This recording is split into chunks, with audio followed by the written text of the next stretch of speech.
If you've ever felt like you had to morph into the person your parents wanted, constantly changing your behavior to match their moods and their expectations, you're not alone. You may hate your parents and love them all at the same time, feeling like you just can't stand them, which is why you haven't seen them in 20 years. Many adults grapple with this deep disconnection from their true interests and identity, feeling trapped in roles that prioritize others' happiness over their own. This can manifest as difficulty making everyday decisions, whether it's feeling overwhelmed while shopping for clothes or struggling to choose a career path. In this episode of the Robert Jean Experience, we explore childhood PTSD and a damaged sense of identity. If you've faced emotional neglect or manipulation, it's common to struggle with self-worth and clarity about who you are and what you truly want in your life. Childhood PTSD can create a distorted lens through which you view yourself and the world, making it difficult to establish a strong sense of self. I am your co-host, Crystal Dirksen, alongside of the amazing host, Robert Jean. Robert is one of America's leading experts on stress, trauma, and PTSD. He is a highly respected behavioral engineer, neuroplastician, and drug rehab consultant. Here is Robert. Hey, good to see you. Very interesting topic we got going on today, huh? Yes, it's full. Mhm. Yeah, of course, I've been working with people or stepping inside their minds for 26 years, trying to figure out why we have problems. This was my biggest thing when I first started. I said, why do we have problems? What's the cause of all problems, And it took me a long time because there's a lot of different philosophies, depending on where you come from, where you landed, of course, I'm coming from the Christian model. Of course, the Christian model says the cause of all problems is because of a woman, a snake, an apple, and an innocent man. and, and Okay. so and so we're cursed, Of course, Yes. I was in Italy in the Sistine Temple, and I'm looking up, and I'm seeing Adam and Eve's story, and I don't know if you notice this, but the serpent has boobs and long hair. No, Really? seriously, yeah, for sure. Wow. So again, there's an angle here that the world or the Christian culture may have. But yeah, so again, we believe that there's a dark mark on your soul. There's something wrong with you on the inside. So, and then there's other beliefs too. It's because of you're Irish, that's why you got problems, or you're Ukrainian, right? Or you're English, or you're white, or you're black, you're redheaded. It could be like a million different reasons why people would think we have problems. Your astrology sign, it's your numerology sign. Better yet, one of the popular growing groups is an alien ship came to Earth and injected us with a virus, and we got to go to get a clearing, to kind of clean out some of this stuff.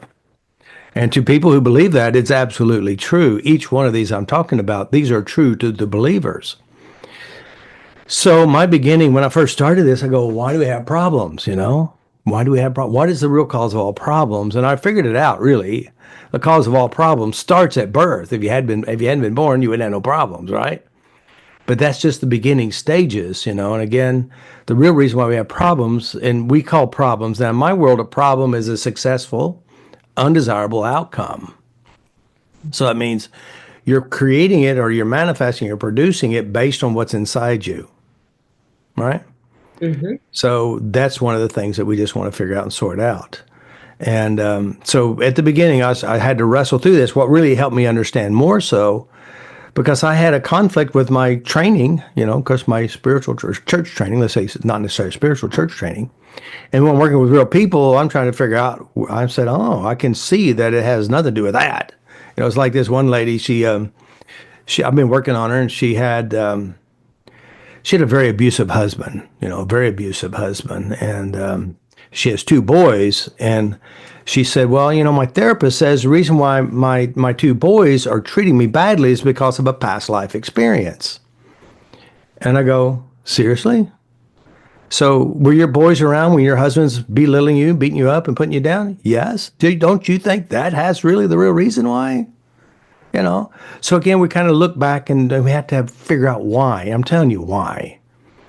Exposure to other people, witnessing other people, watching movies, your mom, your dad. So we start out at the beginning. So I said, figure out, okay, so what's the cause of all problems, really? Again, so the cause of all problems truly is perception, how you perceive things, your perception of things. So let's start with parenthood. All right, parenthood. All right, so here it is. You think about parenthood. What is their whole purpose as a parent?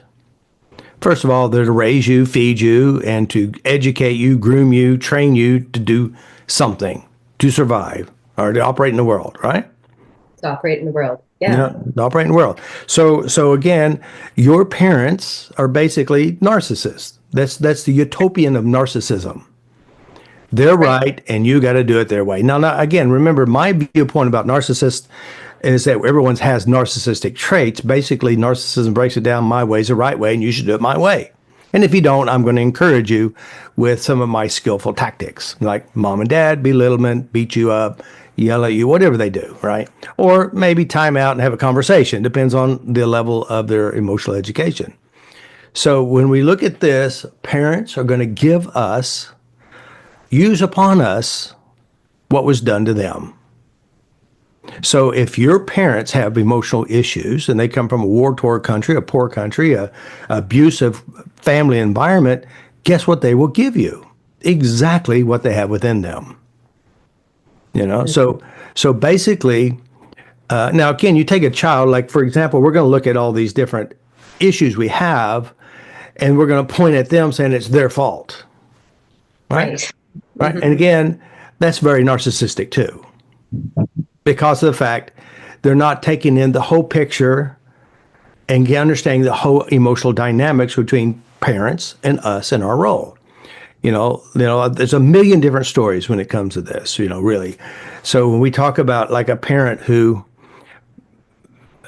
for her, when she grew up as a child, they had starved. They didn't have much food. They didn't have much at all. So when they grew up, they wanted to give their children exactly what they didn't have, which is food, maybe a nice car, maybe something like that.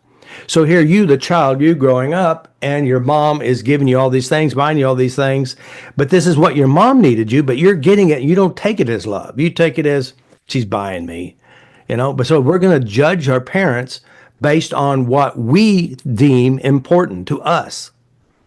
So our parents will give you, they will give you a good home. They'll feed you. They do all this stuff or whatever they do. And then you're going to dismiss that because they're not giving you hugs or they're not telling you, I love you. Right. So then we're going to judge them. And so we think, well, my parents didn't love me. And I think, God, I wish I had your parents. They bought you a new car. They sent you to college. Right. They gave you all this stuff. To me, we didn't have that stuff. To us, that would be love. Right. Mm-hmm. So again, so there's many variables when we're talking about when we look at our parents. Now, the bizarre thing is we look from our mindset, our world, our narcissistic point of view, which is true to us, and we judge them for what they did. And one of the things I said was, I work with people like whose mother or father, say whose mother gave them away at birth. Now this child thinks I wasn't even worth anything. They rejected me and abandoned me. And so they're growing up because I wasn't good enough to be kept. But yet when I work with parents or men or women who gave their children up, it was one of the hardest things for them to do. And the reason why they did it is not because they rejected them, that they knew that they would screw them up too. Wow. So that would be the greatest sacrifice they could have given their children. But to the child, they're in a parent, they're in a relationship. And of course, it depends on, whoever adopted you or whatever happened. We're going to build values from that too, So again, so there's a lot of variables. So the narcissism or the my way is the right way comes from all angles. Granted, your parents my parents had problems. They had their emotional weak spots. They had their bad trainings. And guess what they're going to give you? They're going to give you what they have and what they know. So they're going to train you based on what was done to them. And they're actually passing the gauntlet or the training survival system to the next generation. So so we look at the foundation. The foundation is they did what they knew how to do based on their own emotional issues. You know, I work with people, really unhealthy parents, Mhm. you know, and why did they do what they did? Because it was done to them, That's right. because they had their own emotional internal abuses. Now, Crystal going to grow up, and she's now a mother of what, 3 kids, right? Yes. And the worst thing anybody could ever say to you is, that, God, you're just like your mother. Yes. And then, and then you're going to try to fight not being like her, Mhm. right? Yeah. And so there's this internal battle. But you know where the problem is? She's trained you, programmed you Hmm. to not only operate like her, but also to be the receiving end of what she's done to you. And you say, well, I don't want to be like her. And I said, there's only way out. There's only one way out. Mm. That is, go inside yourself and change every one of the memories of what she did that's not so nice to you. Mhm. Because your brain is a survival system. So it's going to capture your environment when you grew up, and from where you grew up from, and the emotional impact they have upon you. You can call it trauma, which it is, but I also call it just emotional training, survival training. Mhm. So that's why you think very little of yourself. That's why you think you're not any good. That's why you deer in the headlights when someone confronts you, because that's your training and how you survive your wonderful, loving, kind, toxic mother, you know? Yes. So have you had people that would have fought you on that? Because you have the understanding of your brain, but what if they clearly have some patterns and programs going on that is according to their emotional training, because it has to be, Yep. but they're going to fight you on that. I am not like my mother. And you know why they say that? Because they're Because being they despise how they treated her. But you know the bizarre thing is, even though they work hard not to be like their mother, like I worked with a woman just recently, and she was actually an adopted child, and of course this mother that she had, only mother she ever knew, she said, "Well, listen, they didn't want you. I took you. Right? You're lucky I took you, right?" wow. And so this mother, this little girl, she wanted love from her mother, but mother would never give her. She was really hard. Wake her up in the middle of the night and beat her in the middle of the night because she didn't vacuum a spot, right? Yeah. So this is emotional training. So this little girl, and so what she learned to be is active and working hard. And of course, now she's retiring. All she did was work. And Yeah. now she's retiring. Guess what's happening? She's getting sick now. Yes. Because see, her only coping skill in the world was to work and stay busy and don't think, right? Hmm. What is that called? That's called survival. That's all it's Okay, called, so survival. okay, They so they they learned that this keeps you busy. Now again, do remember this. The number one coping mechanism all of you, we all use to deal with problems is this. I'm going for coffee. I'm going for cigarettes. I don't want to think about it. I don't want to deal with it. I'll clean something. I will shop something. I'll eat something. That's why obesity and alcoholism and smoking and cleanaholics are. I like those people too. So I like them to work for me. You know. So you know, so again, so all of these are just programs, yeah. and so it's a survival system. The bad thing is, here's the bad thing: it doesn't change what put it there. So here it is. She vowed and she worked hard and she gave all her kids everything. Uh, she did everything for them. She worked for them and all. Guess what happens to her kids? They're older adults and they're all very helpless. They can't do anything for themselves because she did everything for them. So she created another problem, which is the reverse order of the first problem. Mm, Created weak people. wow. And so again, so the pain that drives you is the pain that hurts you and harms you at the end. So it's still there. So how to solve the problem is you got to go change the references and the emotions and the memories that put it there. Yeah. And so that's the key. So it's like my brother. See, my dad, he'd beat you a drop of the hat. So my brother said, "I'll never beat my kids."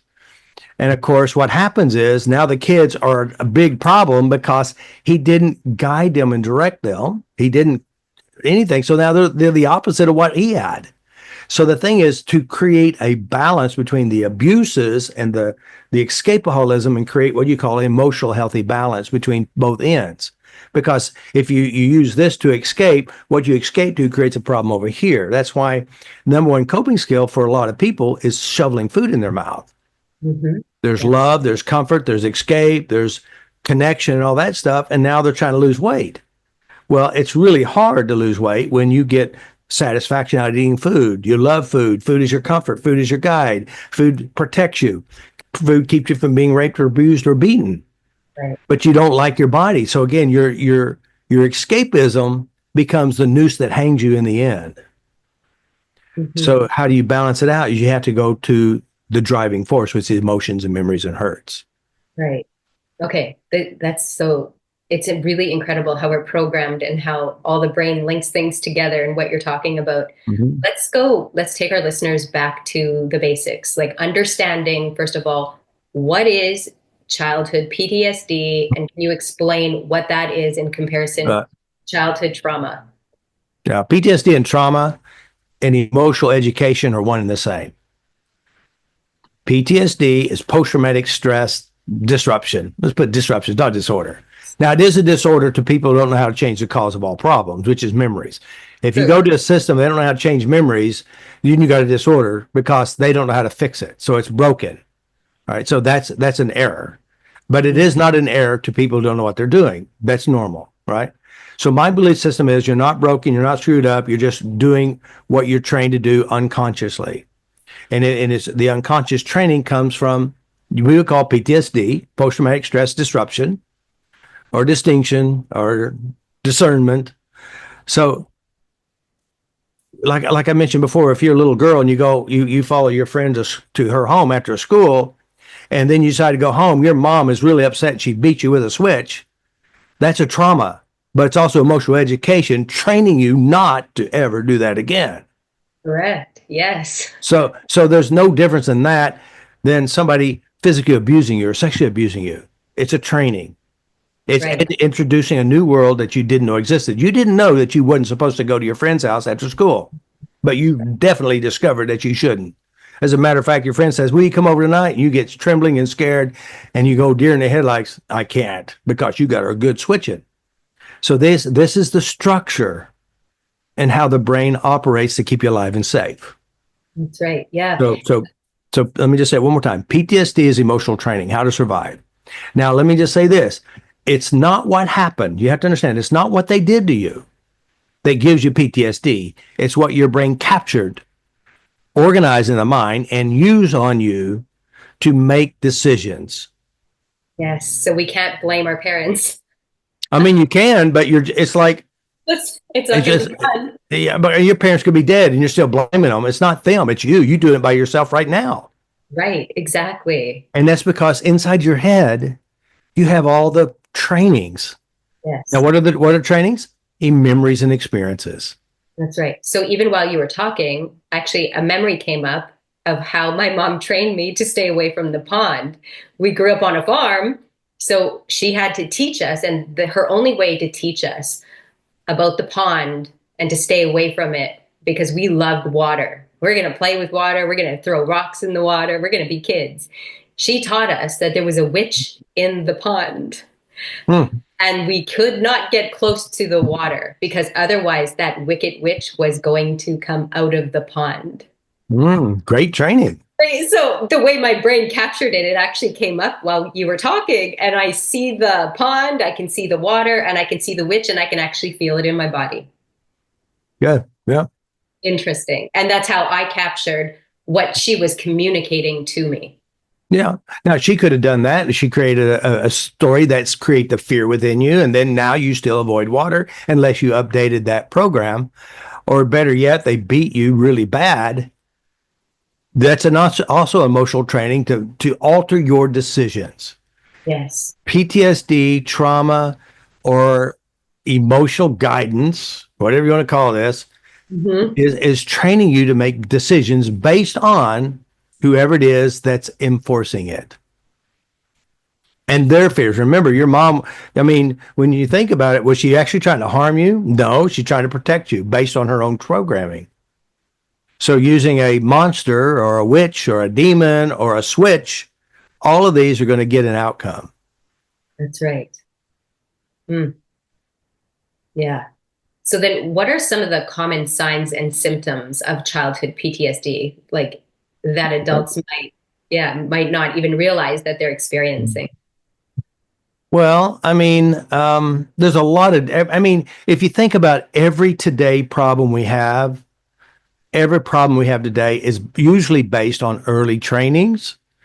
Mhm. Um, so some of a lot of things like, um, fears and phobias, traumas, cleaning your room or not cleaning your room, panic attacks, not making a decision, fear of making the wrong decision. There's a million different things that that's do this to us. I mean, I'm serious. Overweight is a side effect of trauma, and also positive. Because remember, you think about it. You're sitting at the table and they won't let you get down until you eat your peas, right? So their training said, listen, if you don't eat those peas, you're not going to, that's all you're going to have is peas every meal until you eat these things, right? So then either one of two things, either one, you're going to eat the peas or you're going to just starve to death, And then, of course, the beatings could happen. I mean, I've worked with a lot of people, a lot of abuse has occurred because of emotional training. So, um, it affects everything about us. If you think about it, if you got a parent who's hyper controlling Mhm. and they beat you and they make you do what a parent is supposed to do and they make you respect the adults. And so now here it is, you're in Uncle Joe's house or somebody else's house, and they're going to be doing things to you that they're not supposed to physically or emotionally or sexually. And you know what you're going to do? You're going to be obedient and you'll let them do that. And so again, these are side effects of emotional trainings.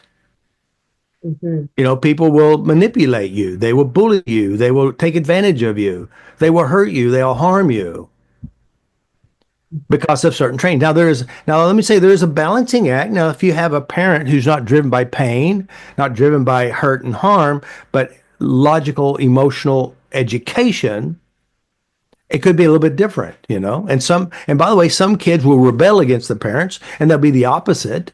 And some people will go along with it. So it all depends on there's a million different things that you could list out that it Yeah. has impacted our world.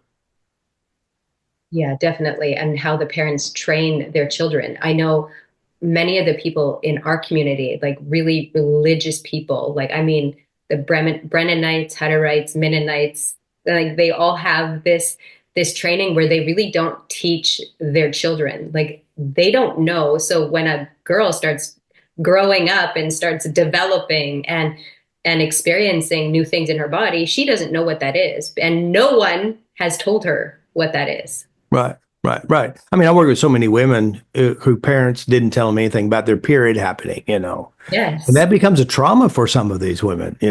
They think they're going to die or the shame and embarrassment that they're sitting at the desk and then they're stuck to the chair because their period started, didn't know it, or they're in choir and it runs down their leg and runs down in front of everybody. There's a lot of different traumas. Or better yet, being shamed and humiliated because of these things. There's a million different things that do impact men, women, etc. So there's a lot of weirdness to it all, and it's basically these carve out your values as a person. Yes, yes, that's right. But I guess I really want to know. So I think many adults are go everything in their life. So as an adult, many things in your life will feel familiar. It's normal. What if you're in overwhelm and you don't, or hypervigilance, and you don't even know that that's a sign, a common sign of childhood trauma? Well, So again, but let me say childhood education. That's what I would say. okay, Childhood education. Now, right. again, so I mean, I work with a lot of people. It's very common amongst police officers, people in the military, sometimes doctors, sometimes I said police officers, nurses. A lot of these guys are coming from an environment that is emotionally toxic. And they, especially police officers and military, not all military, but a lot of police officers who never went to the military, a lot of them, not all of them, come from a very emotionally toxic environment. I have some relatives and their father was an alcoholic, very abusive, physically abusive. He'd beat his wife, he'd beat the kids. And so they may have vowed not to let this happen, so they end up being police officers. Well, police officers have to be on the hyper alert, making sure nothing bad's going to happen, so they can't trust anybody. And of Wow. course, when I work, and again, these are structures. Now, if you come from an emotionally, I say toxic, let's say emotionally excited environment, fights, wars, beatings, psychotic mother, psychotic dad, physical abuses, sexual abuses, you have to create your survival system. So being hyper vigilant is a part of that training. Now, it's not a disorder, you're not broken, it's just a survival system. And I've worked with a lot of people, and how do you end up putting the fire out is you have to go to the driving force, which is memory references. Because it takes one experience, one little experience. It could not be big, it could be big. That experience will alter your view of the world. It'll take you in a different direction. Now, it could be a good experience or it could be a bad experience. It all depends on the impact of that experience. And so our brains will use this as an education, which you'll call it a PTSD, post-traumatic stress disruption, Hmm. right? And we will operate as if that's the world. So how many times I work with people? I mean, I could tell you lots of stories, but here's a very common one. This woman, she's a psychiatric nurse, right? And so she's working with children in the ward, right? And she started coming to my trainings many years ago. And then we did a session, and she shared this in public. So in session, she said I was diagnosed ADD or ADHD. I don't remember which one. And and she said I couldn't learn in school. I just couldn't. And of course I kind of explained what was going on. She said, "Well, you know what was happening in my mind? In my mind, I was so worried about what's going to happen tonight. Is it going to be just as bad when I get home as it was the last months because of the abuse that I was going through from the babysitter?" All right. So now she said, by the way, ADHD, ADD, dyslexia are oftentimes, now, by the way, it doesn't have to come from your parents. It can come from your brother, your sister, or just the idea of going to school and being bullied and picked on. All of these are emotional educations that direct your behavior. And then this behavior becomes a standard for your life. So these programmings are coming from her abuse. And here's a bizarre thing, and I see it all the time. People who are coming from abused family environments, they have a tendency to find a job that supports that environment or that you're familiar with that environment. Addicts, the thing about, people who work in addiction places oftentimes are addicts, you know. They've been going to AA for years. And so, and the problem is that they don't know how to change it, so they help people learn to live with it and deal with it. Right. Yes. I was going to ask you the next question. I was going to ask you if you worked with people who actually chose a career based on Mhm. all of their Oh yeah. programs, all of their conditioning. And the weird thing is sometimes it's so unconscious, so unconscious. Yes. I have two specific memories that references of people. One of them, I mean, I'm very naive, and of course, this woman come in, she says she's a madam, and I just thinking she does take care of her kids. I didn't know anything about madams, right? And so then she said, "Robert, you don't understand. Men pay me to beat them and do bad things to them." I go, "Well, that's weird," but I didn't say that to her. I just thought that, right? Because again, that's her world, and so then I started working on her. I said, "Well, tell me about your past and your abuses." And so come to find out, Dad would beat the crap out of her with a belt. But one day it had stimulated her because the belt hit her in a certain way. So it was a pleasure and a beating mixed together. Now, by the way, when I'm working on her, she had no memory of this. And I definitely don't have memory of it. So her brain linked these two together and ended up creating a career for her, not even consciously knowing that it was. Now, another guy, at probably 5, 6, 7 years old, he watched this horrible movie called Jaws, had a horrible fear of Jaws. And his sister would torment him with Jaws and sharks and all this stuff. He couldn't even, at his age in the 40s, he still couldn't even see it. High anxiety. By the way, this emotional education, you can call it PTSD as well. And guess what kind of work did he do? He's a dentist and they open their jaws up. Bizarre. Wow. Or a person has horrible fear of spiders. Guess what kind of job they get? They work at a at a greenhouse where spiders are. It's just weird. So there's a love hate, and again, I hate my mother. I don't want to be like my mother, and yet you date someone like your mother or your father, or you become like your mother and my father. Now, why is that? You have memories in your head that dictates what you do. Now, you have to understand this too, and I talk about this a lot. You heard me a million times, but the point is, memories in your head is not the real thing. That means these are your brain captured stuff created inside your mind. That means when you think about your mother inside your head, that's not really your mother. That's your personal rendition of your mother. That's your own personal recording of their mother. That's your own personal meaning of the mother. So your brain created this character inside your head, your mother. Now, what the problem is when you remember it, your brain makes it feel real here. Mm-hmm. And it also feels like it's happening again, right? So when you understand memories are just instruction on how to survive. They're not actually written for actual fact. And the bizarre thing is, I work with a lot of people. This one woman specifically, she had a trauma. Her trauma was that her parents took her to the hospital to get surgery, and she said, "My mother and my father abandoned me at the hospital." She said, "I'm sitting on the bench by myself." So I started addressing the memories, releasing the emotions, and all of a sudden, it's really weird. In my mind, I can see my mom and my dad, and I'm sitting between them. Now, by the way, in her mind, it never happened.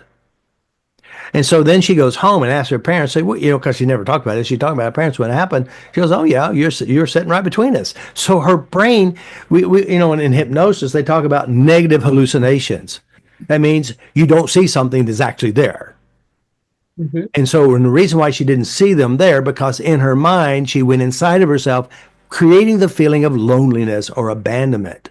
Mm-hmm. Therefore, she negated and pushed them out of their mind, feeling as if she's alone and abandoned, Wow. but she really wasn't. So there's a great distortions occurring inside of the mind as well. Yes. Wow. Okay. I forgot what I was going to ask you. I had a really good question. So, how does childhood emotional neglect or let me see if this is the question. How does childhood emotional neglect or manipulation affect a person's sense of identity?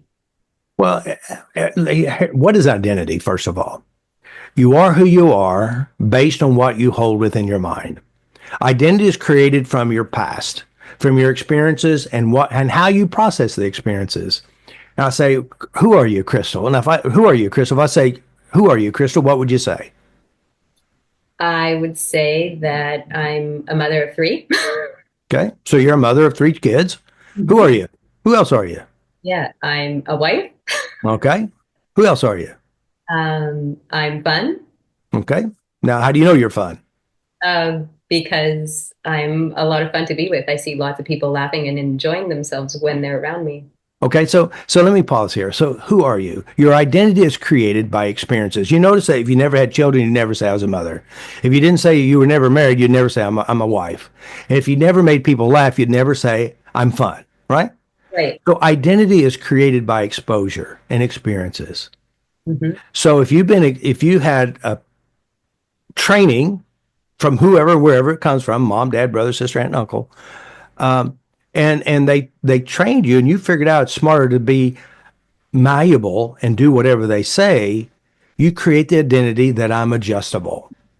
Yes. So my value comes from you, and I'm going to adjust to you, and that's my value and identity. Now, you're not happy with that, and the reason why you're not happy with it is driven by one thing: hurt and pain and survival. Mm. So identity is created by exposure and experiences. Now, there's a Skinner, and I think some of the old psychologists back in the old days had a lot of experiences, and they said, I can take a child, I can make it a pauper, a thief, or a doctor, or a dentist by exposure. Mm. By your exposure, you create your identity and value. Now, most of you guys, you think about it, go back and look at your history. It's your history that dictates your value today. Now, what I do and I help people do is redesign themselves. And how you How? redesign yourself is you go change those bad memories. Right. Okay, but what is it that makes Crystal Crystal then? Chris, now let me just get to the finest detail of every person listening to me. Yes. Who are you really? Who are you really, Crystal? Who are you really? Well, I would like to define myself as an infinite being of light. I'm just light. So what are you going to be, like the sun? You'll be up there bright and sunny, or what? What? Well, no, Yeah. I can be heaven on earth. I can be like this All right. bright light. And in order how you be bright light, you're going to have some element and some electricity, right? Something is going to burn. Let me explain who you really are. Okay. Who you really are. Now, this is a very fundamental foundation. I'm going to try to find something I could use as an example. I'm going to use this phone. All right. So this phone. So who you are, this phone is who you are. Who you really are, born and came into this world like every animal, every person, every human being. You are a dynamic force that's always creating and manifesting. That's who you really are. A dynamic force always manifesting and producing. At birth, and from that point forward, there's going to be filters put on top of this dynamic force. So one filter is, you're amazing, you're beautiful, we love you. Another filter is, you're a worthless piece of shit, I hate you, I don't like you, you look like your father or your mother, right? Now, these become filters upon your dynamic force. And as you, over the years of time, your dynamic force, this powerful manifestor, will produce in your life. So who you think you are today, low self-esteem, high self-esteem, are great creations of your unconsciousness or this dynamic force. Now, if you don't like what you're producing in your life, you got to go change the filters that laid on top of this creating manifesting force, right? Mm-hmm. So who are you really? I'm a dynamic force always creating and manifesting, right? Now, you're not happy with your manifestations. And it's because of the filters we call memories and references, traumas, experiences, etc. Does that make sense? Yes, it does. It does. So just like if you never had children, you'd never call yourself a mother. Correct. If you never had a husband, you never call yourself a wife. Yeah. And if you didn't have low self-esteem, if you weren't a doormat, because you are a doormat because you had doormat experiences and you learned to survive with doormat experiences. It was safer that way.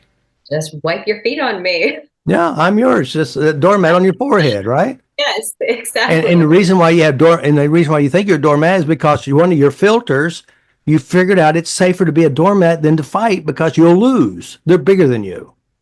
Correct.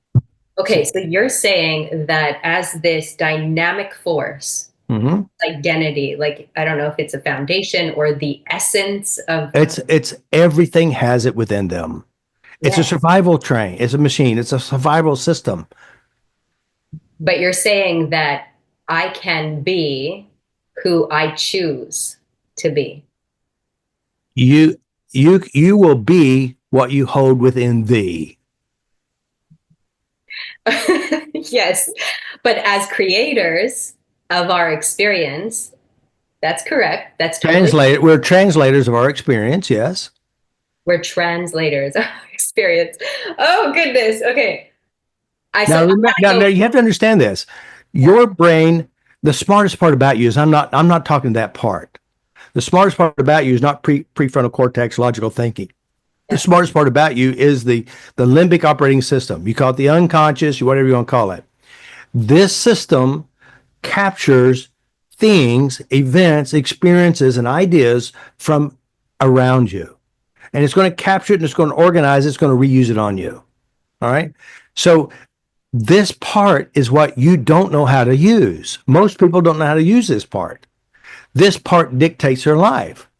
Yes. And so what I train is I teach people how to take control of the smartest part about them, how to adjust the inner parts.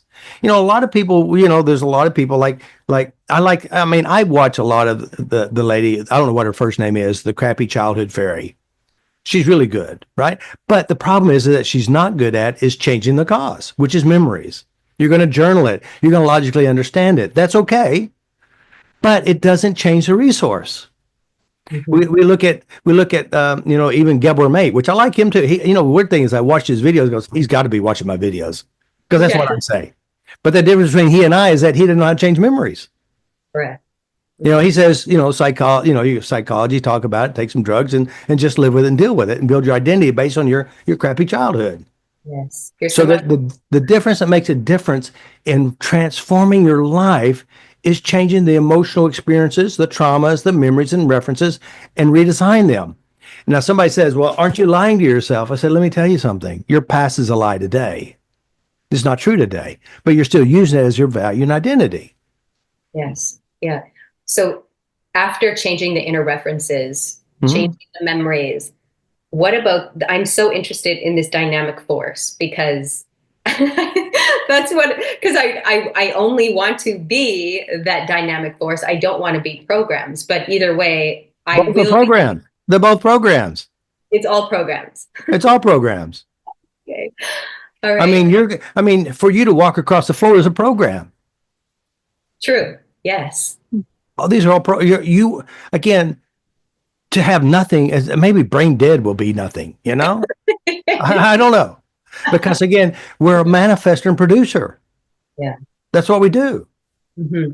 You may manifest neglect, loneliness, and abandonment. I did a presentation at some psychology group, and there's like 130 people there. And so I said, how many of you would like to learn how to feel good for no reason? All the hands go up. You know, it's super simple, feel good, no reason. I said, have you ever experienced a positive experience? Close your eyes and remember it. Right? And I said, open your eyes, raise your hand if you actually felt good. And that was for no reason, by focus, internal focus. Now, again, I said, you know, of course, I know how the brain works. I said, have you ever had a bad experience? And they go back and remember it. And I said, notice internally how you produce this bad experience. Because again, bad experiences are internal creations based on internal writings or recordings. And by the way, the recordings are malleable and adjustable if you know what you're doing. Yeah. And so I said, all right, close your eyes. Anybody in this room, everybody can even do this now. Have you ever been abandoned alone? So we got 130 people in their mind going back to a memory, feeling abandoned alone. And I said, raise your hand if you felt abandoned alone. We got 130 people with their hands up, feeling abandoned alone together. Right. Which tells us it's not an actual fact, but an internal creation. Yeah. It's a program. Mm-hmm. So today's problems are not failures. They're great creations built from the dynamic force using the filters laid on top of it. Yeah. And if you don't like what you're producing, you got to change the references, which are memories, references. Now, if you don't know how to do that, you're screwed. You know, you're going to be chasing rainbows and rabbits and techniques and processes the rest of your life. Yeah. And it's just a waste of time and money. And in that, because I have heard this several times from different students of yours, where they would have chosen another technique and chasing another modality. Isn't that part of the childhood PTSD? Where they childhood training. Now, let me just say the childhood training. Now, here's the problem with my system. This is the truth. It's direct. Yes. It's not going to, I'm going to tell you how it is. You do this, you're going to get results. I promise you that. Yeah. And here's the thing. When we get close to the scary stuff, I'm going to go try some rebirthing therapy. I'm going to go try some energy ball therapy. I'm going to try floating in saltwater therapy. Something I don't want to deal with my head. Yes. And this is what this is. Again, you'll never get results unless you change the cause. Mm-hmm. You may feel better for a while, but it still drives the bus. And I think there's thousands of people out there that have listened to you that know that your techniques work. Watching YouTube videos, listening to your teaching, but they're still escaping. They haven't signed up for you. It's scary. It's scary. It's scary. So tell us a little bit about level 1 where you can reinvent yourself. Well, level 1, we call it you can change yourself. Mm-hmm. If you know how your brain works and you know how it processes information and you have processes and techniques that change the cause, which is AKA memories.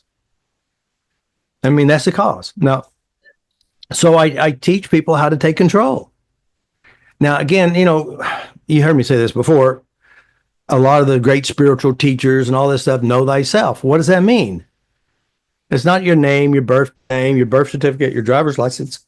It says, know what you do within you. Yeah. You know, of course, you know, you go to, there's a process, you know, that want nothing.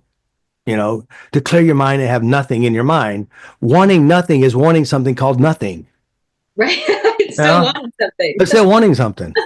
Right. Right. Now, again, I had people who've been in ashram for 30 years or 10 years, and they come to my system, and they again, meditation is nothing wrong with that, but meditation does not change memories.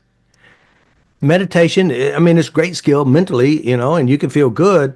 But the woman I worked on, and you talk about the stuff coming out of her of traumas, and she's been in ashrams, she's been very meditative all her life, but it still didn't change the memories. Wow. Memories is what drives the bus. Yeah. And So change.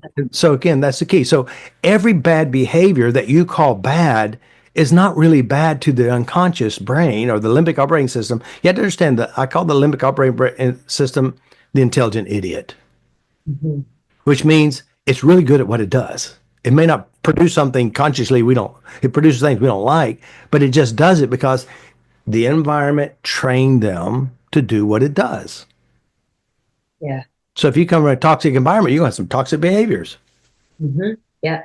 So those thousands of people that have not signed up, yet they think it, they've thought about it, and I know they Mhm. have because it's so good. And I did the same thing. I thought about it and I thought about it, and then woo, gone, right? Like escapism. I, I don't want to go in there. I don't want to go there. Right, I, exactly. yeah, So what do you want to say to those thousands of people that they know you, they trust you already, they've uh, been watching you for years? just do it. Yes. Just do it. I mean, how many times I've heard this said? Literally, I heard this said, Robert, I've been watching you ever since 2007. We started putting YouTube videos, and I try to do it, and I work on myself. And then she finally booked a session with me. We booked a session. Now, by the way, guys, when I do a session, it's deep, fast, and thorough. I mean, we turn a lot of rocks over, clean up as much as we can. And we did two or three sessions, and her life has totally flipped. The filters were cleaned up, and now her behavior and attitude is completely different than when we started. Because it takes one little concept that'll direct your life into a bad way, one little concept take you in a different way. When you flatten that concept out, that memory, that reference, that trauma, your behavior is different. And so I know it's scary. I know it's scary. I was there. I still experience. Some of the now my attitude about life. It's like when I first started this stuff. Of course, first of all, my training started when I was 15. I searched and tried to figure out how to put the demons out of my head. I had a lot of abuses and stuff and nightmares and all this stuff. So of course, there's this part of me that when I first started using a psychosensory process, we're going to call it tapping. Now, let me just say this. If I had $1 for everyone said I did tapping, it doesn't work for me, I would be a millionaire today. Tapping is not going to solve your problems. We use tapping to address the real problem. The real problem is internalization, memories, right? So here it is. I have this scary part of me, really like a really black, scary part inside of me. I have no idea what it was. It was scary. And my mind says, jump in the middle of it, let's clean it up. Now that's my attitude. Let's get it done. Let's get it finished. Let's move on and live life. I don't want to spend all my life in therapy. I want to spend my life having fun, doing things I love, right? Not spending time crying and trying therapy after therapy. Granted, you can have some friends and you can cry together, but the real deal is how happy are you inside you? How much power do you have within you? So that was the scariest part. I was tapping, I was crying. I don't even know what it was. I had no idea. The mind is very metaphoric. I cleaned it up, and then it was like a gigantic lift lifted off of me. It's like it's a huge load. And I don't know what it was. And to me, my brain said it's kind of like what dad did to you, the abuses, and also the rabid dog that was in my grandma's well house. I don't know what it means. Animals represent behaviors, habits. So maybe my bad behaviors and habits. So again, that was a huge shift, a big shift in my mind. Now, I had many after that, and I still have them today because I've been working on myself with the tapping process, for example, for 26 years. I still have stuff. I still have opportunities that knock on my door and experiences that I hadn't worked on and cleaned up yet. Right. But here's the good thing. I can. Before I Mhm. couldn't. Exactly. So, and you see it as an opportunity. Your perspective of it looks very different. Yeah, the old thinking is, oh no, I'll never get out of that, but it's not true. It's just programming. Yeah. Yeah. That's a healthy perspective. All right. And we have a question from one of our listeners, and I'm going to read it. Hey, Okay. Robert. Hey, Robert. I've been using your methods and have had great experiences with your practitioners. I have almost completely removed my traumas from my subconscious. I noticed that my mother has massively changed, even though she has not used your techniques yet. Is it Hmm. possible that some of the trauma that I have got from her, and that by removing it in myself also changes her? It's a good question. I remember reading that one. Yeah. Let me tell you how the brain works, okay? Our brain operates from imprints. Now, of course, we heard psychologists talk about you're imprinted 7 years of your life. That's not true. You're imprinted your whole life. Imprints are updated and changed. Now, what happens is, and I've heard this story, and that's worked for me as well. What happens is we have a concept or an idea about mom. Now, our concept and idea when we think about mom is from our previous experiences. So that means we distort mom. We see mom from our own perspective, right? And that means when you work on you, you change how you represent her inside of you. Now, when you do that, you're actually setting yourself free from the programs that kept you trapped. Now, when you do that, it's almost like the veil has come down and now you can see them as they are today because we distort reality based on our internal reality. That's one thing. Secondly, secondly, we have an attitude when we go into the environment with them. So our attitude impacts their attitude. That means we come in with our crappy attitude. They're going to shift and change to our attitude because, again, it's a form of, we talk about hypnosis. I studied hypnosis. What I do is not hypnosis. It's actually more effective than hypnosis. But the concept of hypnosis, they did a research with two groups. One group, as they said, direct commands, close your eyes, relax, right? Mm. And the Okay. second one is close your eyes and you'll discover relaxation has already started to occur. Mm. Now, again, because they're saying it's already happening. So what happens is when your mother, or let's say, here's another good example. There was a teacher who had students and she looked at the numbers by their names and she thought that was their IQ. Now, unfortunately, all the kids that she got were the slowest kids. But because of her attitude, pre-presumed truth, Yeah. she treated these kids as that they're really smart and they became really outperformers in the other group. It's because of what they presume to be true impacts what the others do. I've seen this a million times. I personally experienced it. Others experienced it because our attitude reflects how we treat them, and how we treat them, they respond to us as well. Yeah. So that's how I see it. We do affect people around us all the time. Hmm. Yeah, that's true. All right. Any final thoughts for our listeners? Final thoughts. What would be a good final thought? The final thought would be this. Again, I will say the same as I always learn how to like yourself from within yourself. Mhm.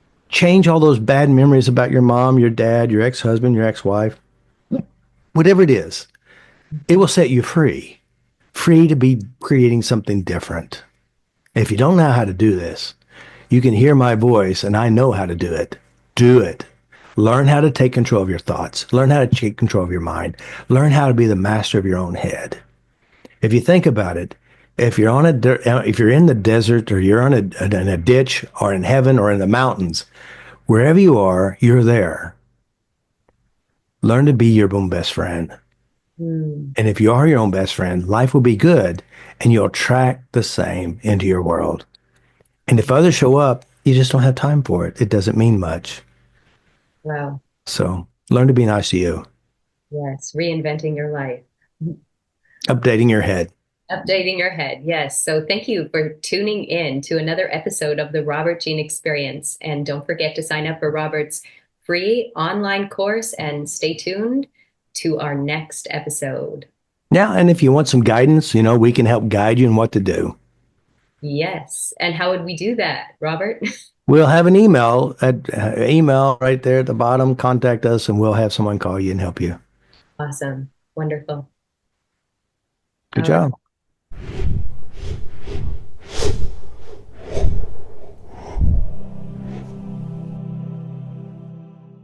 Yeah. Good job, too. So what do you think? Was it good? You were great. Amazing. What'd you get from it?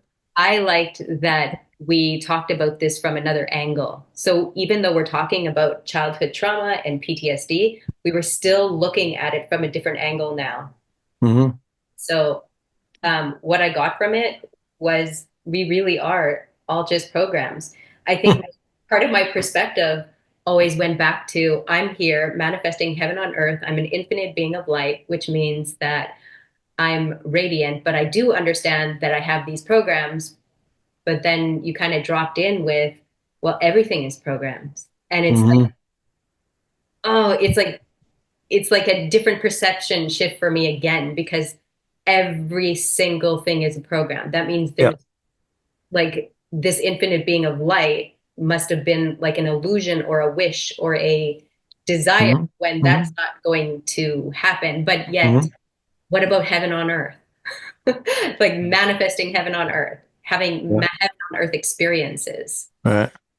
Yeah. Heaven on earth, again, because biblical study, my major in college. So, and then Jesus clearly said, the kingdom of heaven is in your heart.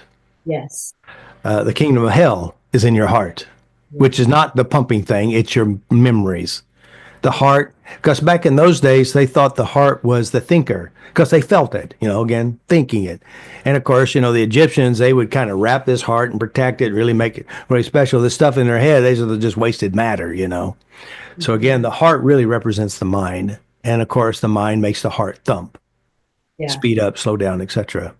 Yeah. I think Yeah. in my head I have this fantasy that everyone can be light on earth and everyone can radiate at a high frequency where we Yeah, but are see, there's a judgment that if somebody's negative, it's a negative energy. It's not. right. That's true. It's a survival. Survival. Yeah. So there's a judgment. Yes. Okay. Well, So hurt people are doing what they're trained to do. Is hurt because it's a survival system based on the world that they're exposed to. yeah. Now Yeah. we logically say, well, it's not really healthy. You Wow. know, helping people and sacrificing your life, and you're really upset that you don't feel appreciated. It's hmm still the same thing. Yes, got it. The other thing I really got was we can't even blame our parents. Like, stop blaming mom and dad. It's not their problem. It's not their issue. I did that to me. Well, you didn't do it to you. You captured, organized it, and used it. Okay, so I didn't do it to me, but the way Uh, I internalized it. yeah. Now you didn't consciously do it. The unconscious did it too. Right. Right. Wow. That's a survival system that did it Yeah. Yeah. because it was important at the moment. hmm Yeah. Yes, it was. It was needed. Yeah. Yeah. All right. Good job. All All right. right. So I'll look at that. I can edit it and upload it too. Okay. I'll write a description and I'll Yeah. write And it. you may even now what we talk about, because see, sometimes you start out with a description, we go totally different, Right. depending on how I'm channeling that day. Right. Not Exactly. that I believe in that, but it does come from Yeah. my studies, right? Right. But okay, so you don't believe in the channeling because don't we have an antenna where we really are like we are no? No. You should watch some of Darren Brown's videos. Who? Darren Brown. Okay. Darren Brown. Watch some of his videos. There's one called Using Advertisement. There's a lot of them. You need to watch it because the brain is so very, it captures things beyond your conscious awareness. Wow. Well, yes, and I get that, but I guess I don't really get that because I still They're believe coming from the energy world, downloads. yes. There's Tell no me. downloads, there's just perceptions. And what about the channeling from different planets like the Lyrans and the This another fairy tale. okay, so how about downloading what Jesus is saying? People pray all the time and they always hear messages. Where's the messages coming from? Inside themselves. Got you. Because the kingdom is within, not outside of you. Again, the great unconscious. Wow. The great unconscious. Your perception of God is your creation of God. Oh, And I feel that to be so So true. you've heard it said, we're created in the image and likeness of God.